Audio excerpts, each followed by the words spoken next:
vais parler, en fait, on n'a pas beaucoup de temps d'après le programme. Parce que en plus, avec ce que l'a dit Michel, je travaille aussi depuis 2011. On a lancé un programme avec l'IHUD de Genève sur le bassin de l'Oronte, une étude, un programme pour la gestion de l'eau et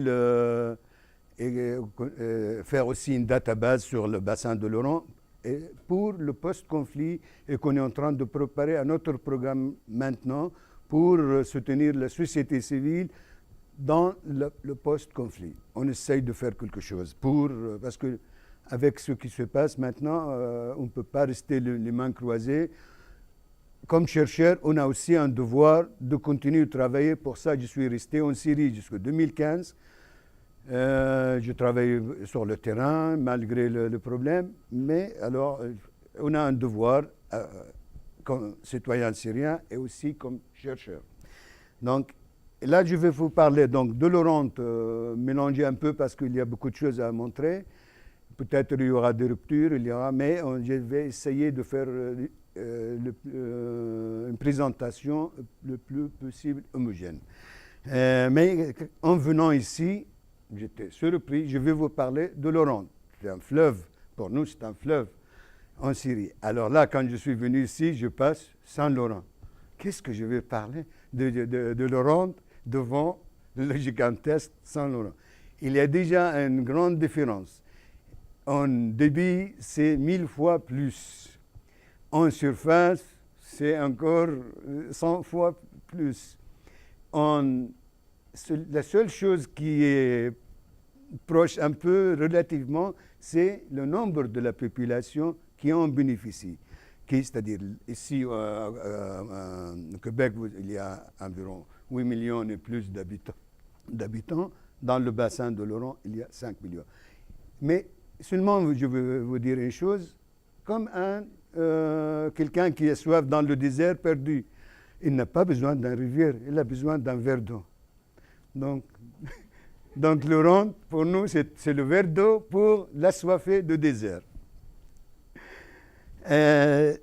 Voilà, donc l'Oronte, l'Oronte, c'est aussi se trouve à l'ouest de la Syrie, dans la partie ouest. Et là, vous voyez, la Syrie, c'est divisé grosso modo en deux parties. La partie plus arrosée et la steppe. Voilà, vous avez cette ligne lésuette de 200 mm qui sépare les deux. C'est aussi en même temps que, certainement vous avez entendu de la définition célèbre de croissant fertile au Levant, qui va jusqu'au Zagharos, les montagnes de Zagharos en Irak, et au sud, il passe en Palestine et à l'ouest de la Jordanie. Donc, l'Oronte, c'est là, c'est ça l'Oronte qui sort du Liban et va vers le nord et pour se jeter dans la Méditerranée, dans le Sanjak d'Ascandaride, que les Turcs l'appellent Hatay. Parce que, bon, il y a qui a été donné par la France, donné pour nous, des données en 1939. Donc l'Oronte, il y a une chose importante, vous voyez l'Oronte, il sort du Liban, il passe en Syrie et puis il finit en Turquie. Mais c'était avant 1916, il était un fleuve national, parce que la Syrie n'existait pas, ni le Liban, et tout ça c'était l'Empire ottoman. Avant, l'Ottoman, c'était les empires islamiques, avant les Omeyyades, etc., etc. Donc, c'est passé en 1916, passe d'une rivière nationale à une rivière internationale avec la première division de Sykes-Picot, de la région, et la création de Grand Liban en 1920. Alors là, le fleuve est devenu entre le Liban et la Syrie. Puis, en 1939, quand les Turcs ont mis la main sur le Sanjak d'Ascandaride, est devenu entre trois pays. Donc, ça pose aussi un problème pour la gestion de fleuves, la gestion de l'eau, le partage de l'eau et l'histoire de pollution qui suit. Alors, il se trouve, comme vous voyez, dans la zone ouest de la Syrie, c'est-à-dire dans le croissant fertile, dans la zone de climat humide, semi-humide méditerranéen. Donc, ce qui fait que ça va faire beaucoup d'effets sur l'histoire de ce fleuve. Et la Syrie est divisée en général. Il n'y a pas beaucoup de bassins parce qu'on n'a pas beaucoup de. Les bassins, c'est plutôt basé sur la nappe phréatique, comme dans les Badia, les steppes ici, plutôt à Damas, ou plutôt que sur des bassins de fleuves comme ici dans les pays bien avec un réseau hydrographique assez riche. Donc on a le bassin de l'Oronte qui va de Liban, de la frontière syro-libanaise jusqu'ici, sa sortie. On a le bassin de la côte, où il y a beaucoup de rivières qui se jettent dans la Méditerranée, petites rivières. Et après, il y a le grand fleuve aussi international, c'est l'Euphrate, qui traverse la Syrie et qui crée un bassin important ici. Puis il y a une autre rivière, elle était importante parce que maintenant il n'y a plus d'eau, c'est le Khabour aussi qui est un bassin. Donc vous voyez, c'est pas très compliqué la Syrie, déjà un petit pays et déjà pas beaucoup de rivières et il y a très peu de rivières, surtout des petites. Il y a sur la côte et des affluents locaux de l'Euphrate. Et il y avait une rivière qui venait de la Turquie qui passait à Alep, c'est Kouek, qui a été coupée par la Turque à un moment donné. Et maintenant, il est devenu aussi un cours pour les hugos de la ville. Et récemment, on a fait venir l'eau de l'Euphrate dans le talvac de cette rivière pour pour éviter la pollution dans la ville d'Alep. Et donc, le nom c'est Orontos.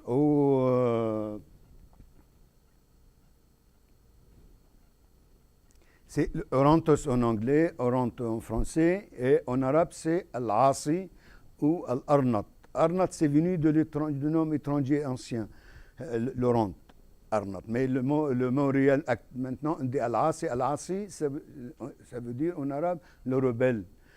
Pourquoi? Parce que l'Oronte, c'est la seule rivière ou fleuve qui va vers le nord.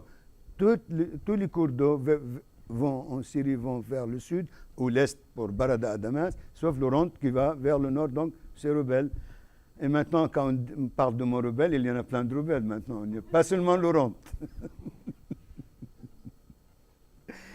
Et alors, il y a ici, et vous voyez ici, par exemple, là, la division, bon, j'ai vu cette carte, ça peut être intéressant aussi pour qu'il y ait un lien entre le passé et le présent malheureux, le drame, dans cette guerre intérieure qui ravage la Syrie.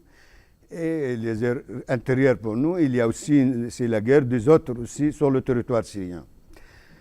Donc, il y a la division, ça c'est une carte la plus réelle de la division ethnique du territoire syrien par communauté. Vous voyez les Kurdes au nord, là c'est la majorité sunnite, environ 67% actuellement, parce que les sunnites, il y a aussi les Kurdes sont sunnites. Il faut faire attention, là, quand on dit sunnite, il y a une partie de Kurdes.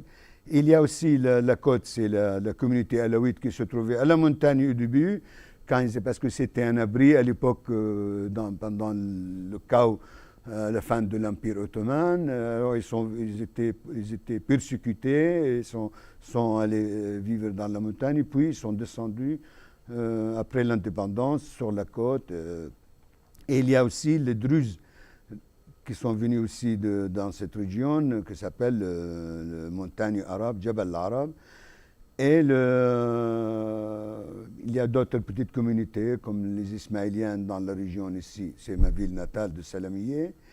Et vous avez ici des Assyriens, des Keldaniens, des chrétiens à Hassaké que vous avez déjà, qui sont venus au Canada récemment. Voilà, donc je vais passer rapidement sur ça.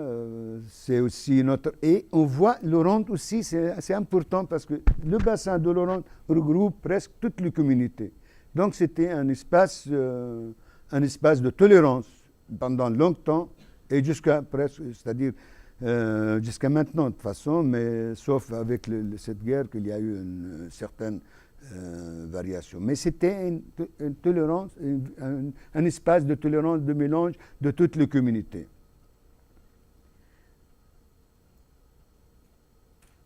Je passe aussi rapidement, vous voyez là, c'est l'Oronte ici, pareil, c'est une autre carte, voilà, parce qu'il y a maintenant, tous les chercheurs commencent à faire la série ethnique, la série ça peut être un fédéral, la série divisée, c'est la possibilité pour diviser la Syrie et que le peuple syrien refuse encore. Mais on sait. Alors dans la théologie, l'Oronte avait aussi une certaine importance, même comment je peux dire ça, c'est-à-dire comme une rivière sacrée. Il y avait même les dièses qui ça a été représenté comme le maître nageur. Il y a la dièse Tyché, c'est la fortune d'Antioche, c'était de la mythologie grecque. C'était le troisième statuette qui a été, la première était en troisième siècle, je crois, avant Jésus-Christ. Mais après, il y a eu une décopie à l'époque romaine, comme ici, avec le maître nageur. L'autre statue se trouve au Vatican. Et là, cette statuette, les deux statuettes représentant la déesse de Tyché et le nageur, c'est au musée de Louvre. Je vais aller plus rapidement. Et malheureusement, malgré l'importance démographique qu'on va voir, tout ça, l'Oronte n'a pas fait beaucoup l'objet d'études de chercheurs. Le premier qui s'était intéressé, c'est Jacques Vollers de Lyon, qui a fait un bouquin sur l'Oronte, études de fleuves. Et c'était presque jusqu'à maintenant le seul vrai bouquin qui parle de l'Oronte. Ça a été écrit, on en a parlé. Wirth en a parlé beaucoup dans son bouquin sur la géographie de la Syrie. C'était un bouquin aussi intéressant. Les géographes syriens aussi, ils ont parlé de fleuve. Mais une étude complète, vraiment, je vous conseille de lire ça. Et on va le mettre on l'a scanné, on va le mettre sur le net dans le site que je vais vous montrer tout à l'heure, le site de l'Atlas de l'Oronte. Et le deuxième travail qui n'était pas sur l'Oronte, il faut que j'ai travaillé sur l'Oronte, mais c'était en géographie humaine, c'était en géographie humaine sur les deux villes Homs et Hama, parce que les deux régions de ces deux villes se trouvaient entièrement presque dans le territoire du bassin de l'Oronte. Et pour ma thèse, c'était le bouquin qui a été publié en 1995. La thèse, je l'ai soutenue en 1992. C'était Homs et Hama en Syrie centrale, bipôle ou doublé urbain. Et là, c'est-à-dire, il y avait cette histoire alors, l'Oronte m'a intéressé du point de vue économique et surtout comme un bassin de la main-d'œuvre pour les deux villes, Homs et Hama, comme un territoire de ces deux villes. Alors, l'importance de l'Oronte, toutes ces cartes-là que je vais montrer, il y a certaines qui sont de l'Atlas, donc je vais en parler plus loin. Alors, l'Atlas, l'importance de l'Oronte, c'est qu'il est démographiquement est important par rapport à la Syrie. Il abrite environ 20% de la population syrienne avec environ 4 millions. Il y a 300 000 en Turquie, au Liban, et 1 million en Turquie. Alors, le bassin, il y avait aussi beaucoup de problèmes pour chaque étude donnait un chiffre différent. Et le dernier qu'on a fait grâce à ArcMap, ArcGIS, c'était 24 867 km². La grande partie se trouve en Syrie avec 17 110 qui représente 68%, presque 69%. Et la deuxième partie importante, c'était en Turquie avec 5500 et 2000 seulement au Liban. Et du point de vue population, comme je dis tout à l'heure aussi, c'est aussi l'importance qui se trouve en Syrie, ce qu'on appelle aussi la vallée moyenne, auquel notre ami Michel qui en a parlé, qui a publié un article dessus sur ses travaux sur le Rhône. Donc, quelle longueur, comme vous voyez, quelle surface, ça a été, voilà, c'est comme voilà, ce diagramme qui montre les chiffres que je vous ai donnés. Et la formation, le Rhône qui vient vers le nord. Pourquoi il va vers le nord? Ce n'est pas par hasard, parce que c'est dû au fossé de rift africain qui traverse la mer Rouge et qui va par la Boqa au Liban et qui va en Syrie. Vous voyez là, ça passe. Et tout ça, c'est ce rift-là et la fossé syrienne qui traverse pour aller aussi jusqu'à la Manos. Et c'est là où il s'arrête et le Rhône tourne pour se jeter dans la Méditerranée. Il y a, bon, quand on parle de bassin, il y a aussi d'autres rivières, bien sûr. Il y a le Afrin, il y a Karasso, là, mais qui se jette aussi dans qui s'appelle l'Amq, le lac de l'Amq en Turquie. D'autres, mais il n'y a pas d'affluent important pour le Rhône en Syrie. Le seul affluent, c'est Afrin qui vient de la Turquie pour traverser la Syrie pour se jeter dans le lac qui après se jette l'eau de ce lac qui va vers le Rhône. Le relief qui ont obligé le Rhône d'aller vers le nord. Il sort d'une massif montagneuse ici, entre dans la Boqa, pour aller voilà, vers le nord, où il y a les plaines. Et puis, il est obligé de... Là, il y avait une coulée basaltique de Jabal Ola à l'est de la ville de Hama, qui a obligé le Rhône de tourner à gauche ici. Et alors, après, il se tourne. Donc, le relief qui a fait de cette rivière le tracé. Donc, et le Rhône commence, vous voyez, c'est une création de la tectonique. Je vais aller plus rapidement avec ça. Tout ça, c'est ce que je viens de dire. Alors là, vous voyez aussi même son schéma. Il commence à 650 mètres ici, à Ain Zarqa, où sa première source. Il y a d'autres sources aussi à la Bouée, mais la source principale, c'est Ain Zarqa. C'est sur le versant est de Mont de Liban. Et il fait beaucoup de paliers, comme des terrasses. Et là où la vie se passe,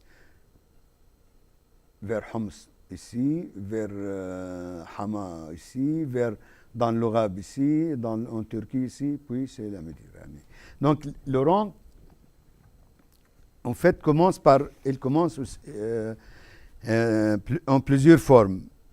Au Liban, il est un torrent de la montagne libanaise. Ici, vers Homs, c'est un rivière de plateau. Ici, dans l'Orab, c'est un canal de drainage. Parce que l'Orab, c'est une fossé, dans le fossé de suite de rift africain.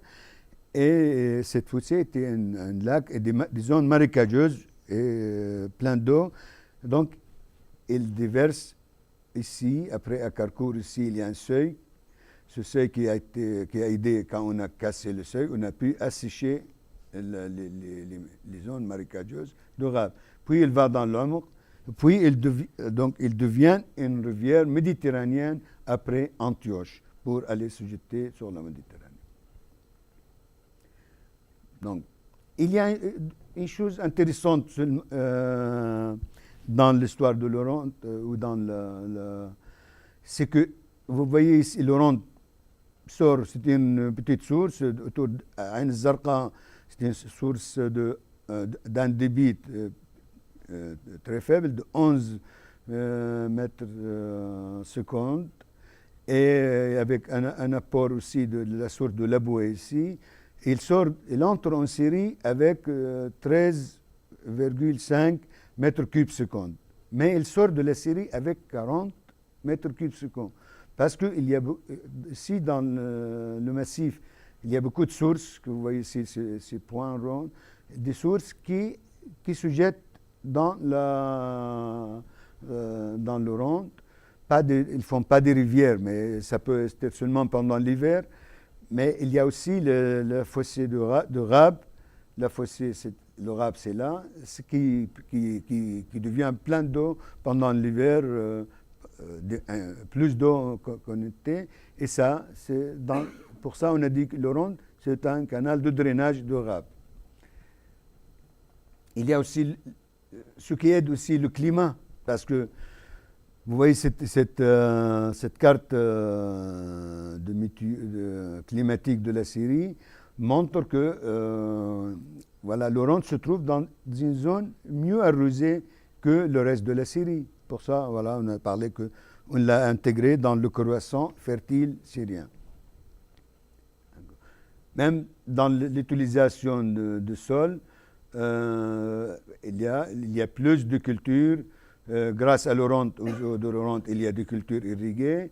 Il y a ici, on est dans le bassin ici, mais on passe vite vers les zones semi-arides ou qu'on appelle les marges arides en Syrie centrale surtout, en ce qui concerne le bassin de l'Oronte. C'est une zone de la céréaliculture pluviale en général.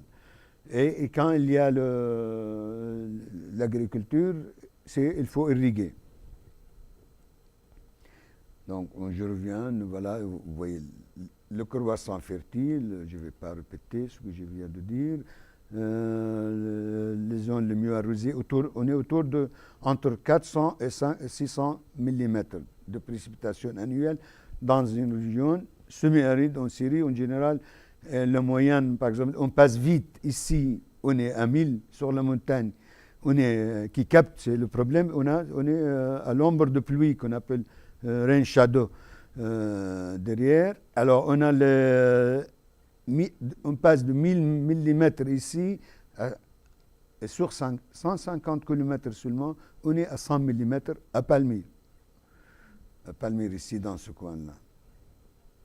Oui, là, c'est ici. Alors on passe de la neige sur le mont Aramon au sable dans le Palmyre. Les paysages, c'est là aussi l'avantage. C'est un mosaïque, pas seulement démographique, de population, mais c'est un mosaïque aussi, une mosaïque de milieux naturels. Je vais aller vite, voilà les oliviers, on passe la céréaliculture, les oliviers, voilà. Sont alors ces milieux variés, qu'on a dit, comme le passage de l'Oronte commence à Ain Zarqa ici, dans une vallée encaissée. Donc, vous voyez, il n'y a pas même des terrasses importantes. Donc, l'eau passe vite vers la Syrie sans beaucoup d'exploitation. L'eau de l'Oronte n'est pas exploitée au Liban en général, sauf indirectement par la nappe phréatique qui l'alimente dans son passage. Alors, c'est la source de Ain Zarqa. Et autour de l'Oronte, c'est sec, comme vous avez vu l'image de tout à l'heure. Voilà des images variées. Vous voyez le wadi, il y a des versants abrupts, des terrasses simples. Et parfois, c'est élargi un peu pour un peu cultiver. Mais ce qu'il a, les gens travaillent plus avec la nappe phréatique avec les eaux directement venant de l'Oronte. Et là, on passe en Syrie, là, et là, il devient une rivière de plateau. Et là, il passe à côté, ici, on voit ça dans cette image, c'est dans la région de Homs. Cette région, elle est déjà arrosée, bien arrosée par les précipitations, parce que se trouve devant la trouée qui sépare entre le mont de Liban et le massif côtier syrien. Et là, il y a un trouée qui laisse passer des masses humides vers l'intérieur. Donc, les céréalicultures se développent beaucoup dans cette région. Alors là, on est à côté de Kadesh. C'est la ville de Kadesh, là où il y a eu la bataille célèbre entre les Hittites et les Égyptiens, et qui s'appelle maintenant Tel Nabi Mand. Tel Nabi Mand. Et là, alors, on passe ici après, il passe dans la région dans ce plateau, il devient, après Rastan, vers Rastan, il devient encaissé encore. Donc là, les terrasses sont plus larges, après Hama, et grâce au système de nourrière dont je vais en parler tout à l'heure, qu'on a pu développer l'irrigation de ces terrasses d'une façon assez intéressante. Voilà. Donc, puis, au gauche de César, et là, il sort dans l'Orab, après, ici, César, c'est là, et là, on a le barrage de Mhardé.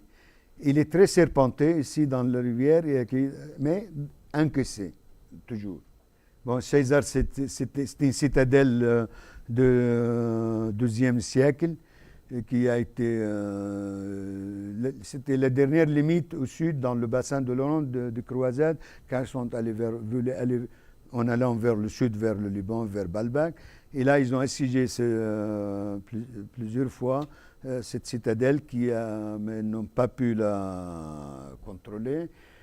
Parce qu'il y avait la principauté d'Antioche qui a duré environ 200 ans au nord, dans l'Orient supérieur. Mais ils n'ont pas pu contrôler le sud. Bon, ils n'étaient pas beaucoup intéressés. Ils voulaient seulement contrôler peut-être les citadelles pour sécuriser la route, pour aller vers le sud, vers Homs, vers le Liban, etc. Après, dans l'Orab, comme je dis, voilà, c'est plat, presque. Dans cette dépression d'Orab, la pente, elle est de presque 0,1%. 0,1%, et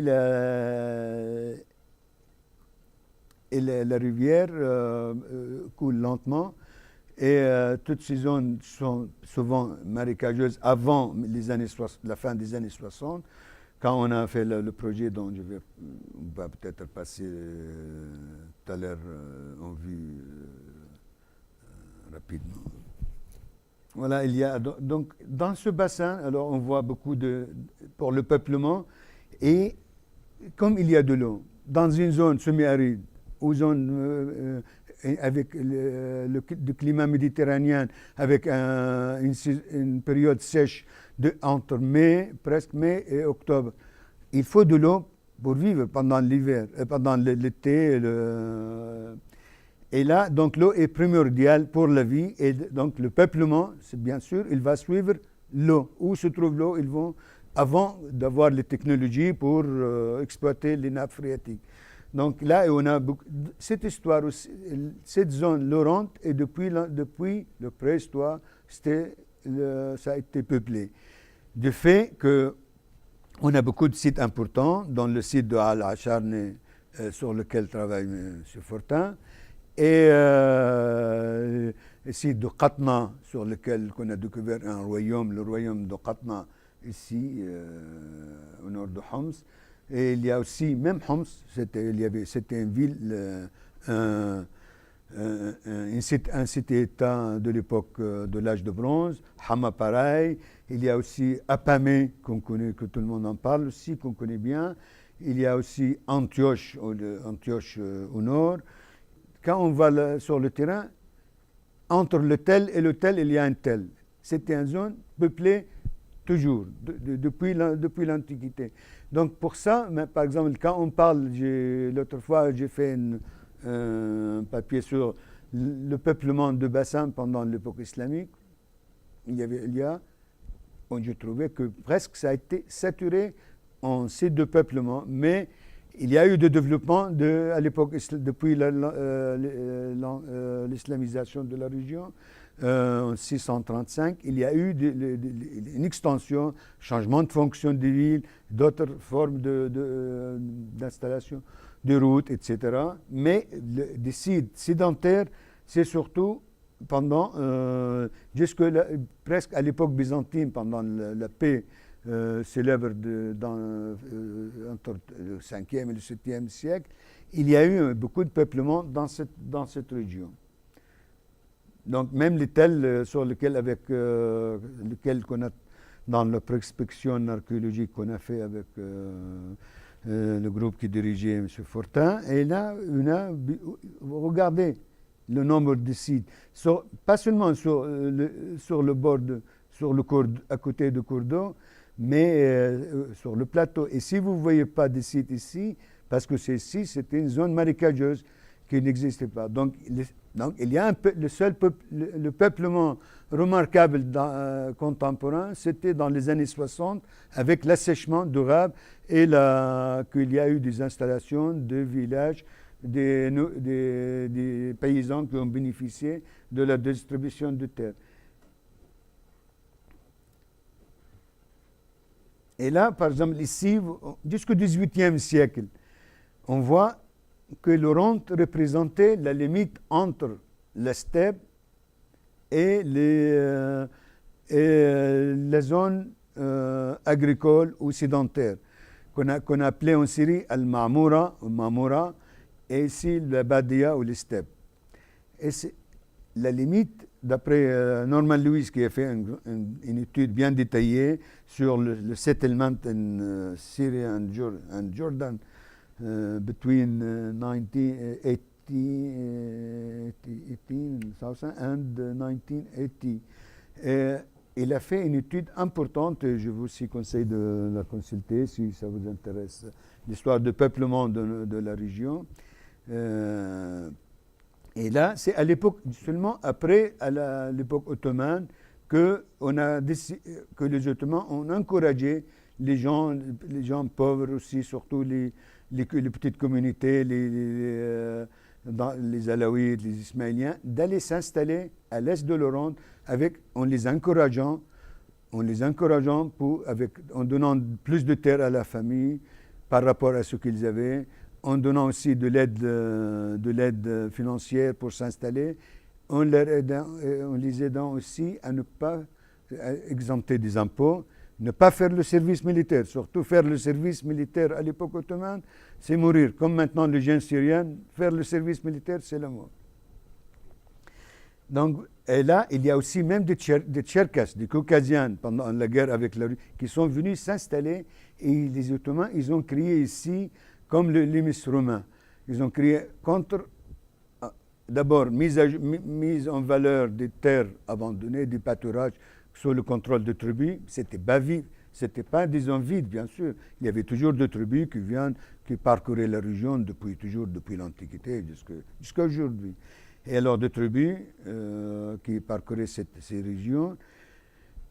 Mais ces tribus posaient des problèmes pour les Ottomans, attaquaient les zones agricoles, les citadins, les routes, etc. Donc ils ont créé une zone peuplée comme un instar de l'Ims romain. Donc vous voyez, même la répartition de la population syrienne suit ce qu'on appelle le croissant fertile de Levant. Vous voyez, la grande majorité des sites, des villes, de la population, c'était en 1994. Le recensement, on a un cadre de 1994. Et le dernier recensement en Syrie, c'était 2004. Je vous montre une autre carte de 2004. Donc, Alep, Damas, Homs, Hama, l'attaquer, etc. Et c'est là cette partie importante. Et on voit que le bassin de l'Oronte, là j'ai pris seulement la vallée moyenne en Syrie, parce qu'au début de notre travail, la Turquie n'a pas, même jusqu'à maintenant, bon, là, il y a eu une petite collaboration à la fin, mais la Turquie n'a pas voulu collaborer au projet de bassin de l'Oronte de l'Université de Genève, auquel je participe. Donc, c'était la population en 2014, et on voit après on a fait une estimation en 2010, on a estimé, d'après le taux de croissance annuelle, on a estimé la population de bassin de l'Oronte à 5,7 millions. Pour le Liban, c'est 380 000. Pour la Syrie, 4,2 millions, et pour la Turquie, 1,1. Parce que le Liban, le bassin se trouve aussi dans une zone, disons, sec, limité par l'est d'une montagne, c'est l'anti-Liban, et l'ouest, le monde du Liban. C'est une zone avec 200 mm de précipitation, très sec.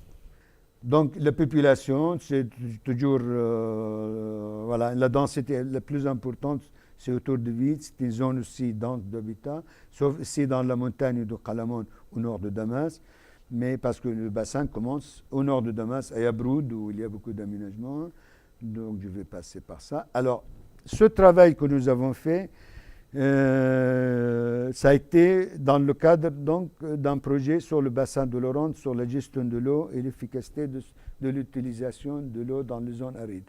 Donc on a créé un atlas sur le net, qui est Atlas of Oronte River Basin, et voilà le site si vous voulez, watersecurity.org.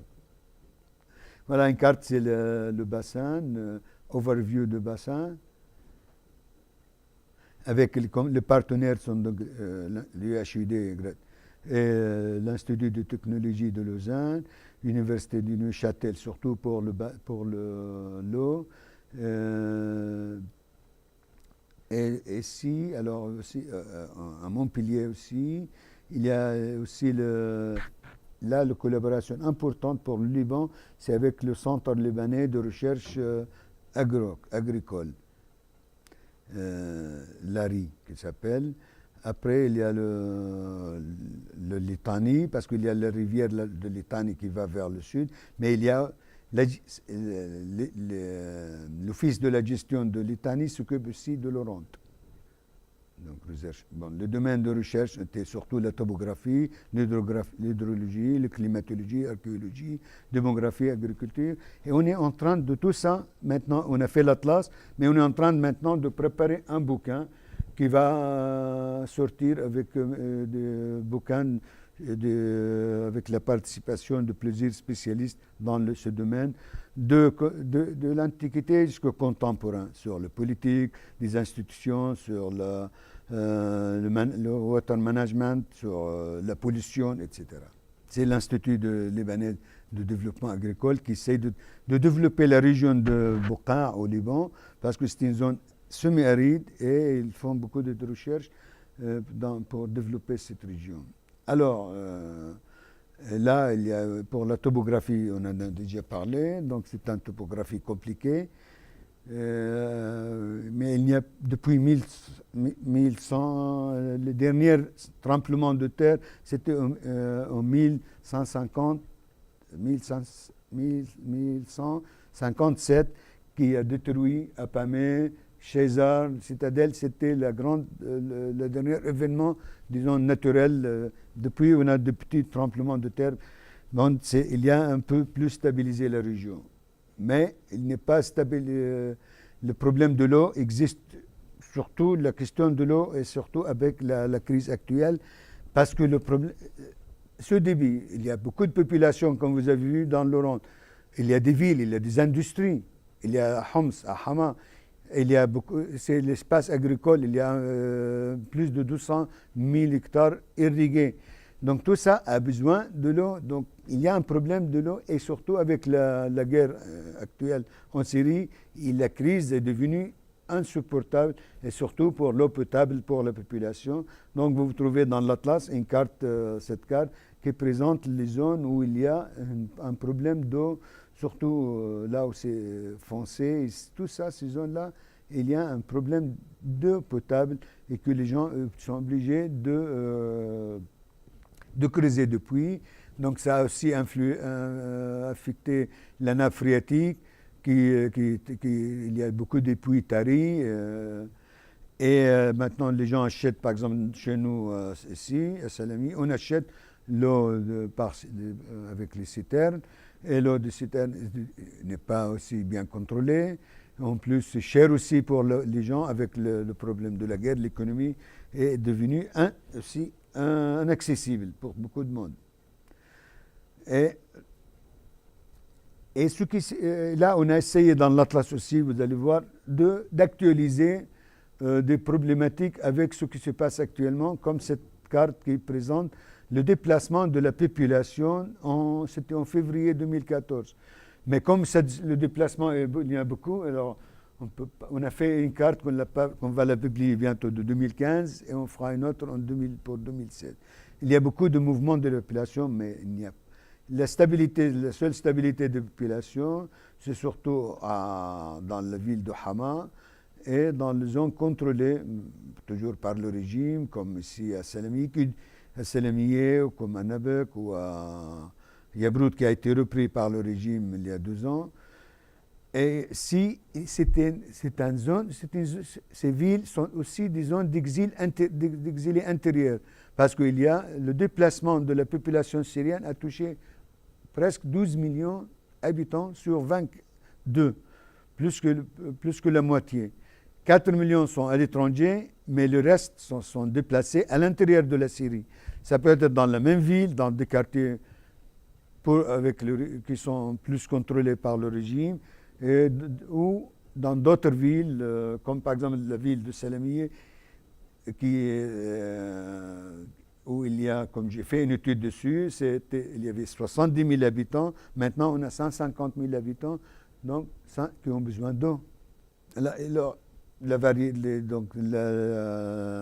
territoire de l'Oronte en général sont des zones irriguées, les cultures surtout, on fait les cultures principales, c'était le betterave à sucre, avec des raffineries à sucre, à Homs, à Sahlab ici, ou de la culture de coton, surtout depuis les années 30, avec le développement de cette culture qui a aussi épuisé, parce que le bassin de l'Oronte, l'agriculture, n'est pas seulement l'eau de la rivière, il y a aussi les nappes phréatiques qui ont été bien épuisées dans les années 40 et 50, de fait que là où il y avait des cultures de coton, il n'y en a plus.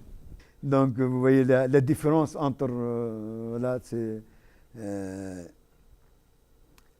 il y a la sécheresse aussi qui touche, parfois même l'Oronte est affecté par la sécheresse, donc les surfaces diminuent. Par exemple ici, où se développe, etc. En 85, il y avait moins d'eau, donc il y avait moins d'agriculture irriguée. En 2010, il y en a plus. Donc je vais aller plus vite. Et là, vous voyez, par exemple, la guerre aussi a affecté beaucoup l'agriculture. En 2011, les surfaces non cultivées n'étaient pas très importantes. Voilà la source de Ain Zarqa. Et je vais vous montrer quelques... Alors là, il y a cette eau. Comment l'eau de l'Oronte, comment exploiter cette eau? Il y avait plusieurs technologies qui sont développées. Première chose, c'était l'irrigation par canalisation. On fait des digues, on fait des canalisations, on irrigue. Ça a été surtout à la bouée, à la première source. Puis après, il y a eu aussi les canates pour amener l'eau plus loin. Qu'est-ce qu'il n'y avait pas de système de pompage? On ne pouvait pas. Alors on a utilisé les tunnels souterrains qu'on appelle le Fougara au Maroc, comme ça, vous voyez. Ici, c'est une canate qui allait de la bouée à Al-Qa pour irriguer les zones de Al-Qa. Il y a aussi une autre canate, la légende dit qu'il allait pour apporter l'eau douce à Palmyre, à la reine Zenobi, qui a financé un canal, mais c'était une légende, on ne sait pas, on n'a pas trouvé les traces, sauf une partie là, par exemple, sur la montagne ici, sur le versant ouest de l'Anti-Liban. Puis on voit ici, on la voit ici qui va comme ça, avec le courbe de niveau, un tunnel, pour amener l'eau de l'Oronte. Disons, s'il va comme ça, il va aller vers Palmyre. Mais la topographie, la distance, c'est pas facile d'amener l'eau dans des canaux en terre ou en roche jusqu'à Palmyre. Voilà, il y a aussi après les barrages. Le premier barrage, c'était le barrage de Qattine. Depuis, on parle que c'est depuis l'époque hellénistique.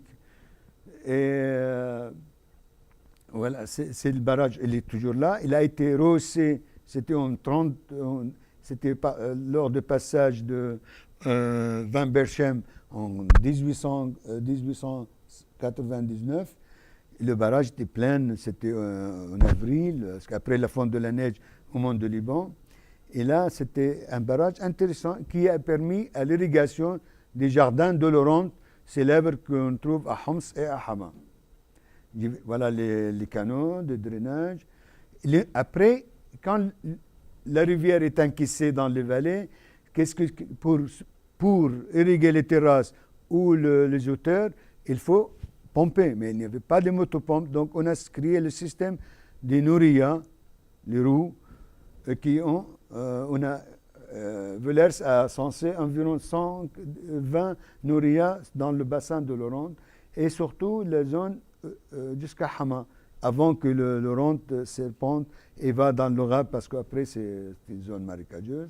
Mais entre Rastan et Hama ici, il y avait une centaine de nourrias.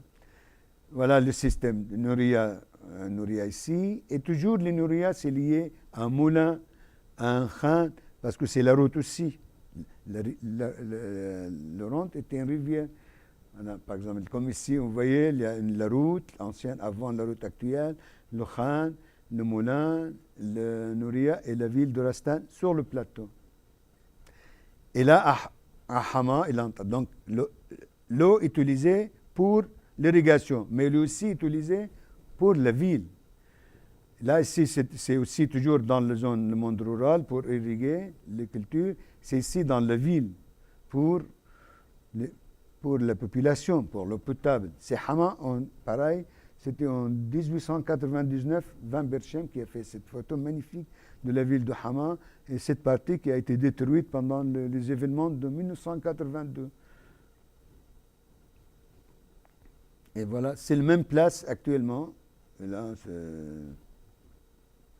avec plusieurs nourrias ici, mais c'était des nourrias urbains, comme celle-ci, qui alimente la ville ici avec de l'eau. Donc, les nourrias, on ne sait pas exactement de quelle date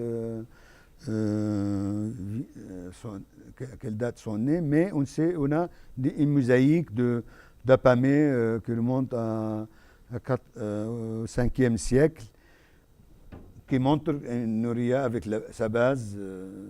Et là, une autre mosaïque, on n'est pas sûr aussi, avec nourria, avec des nageurs, tout ça, c'est magnifique, mais on n'a pas fait des études sur ces mosaïques encore.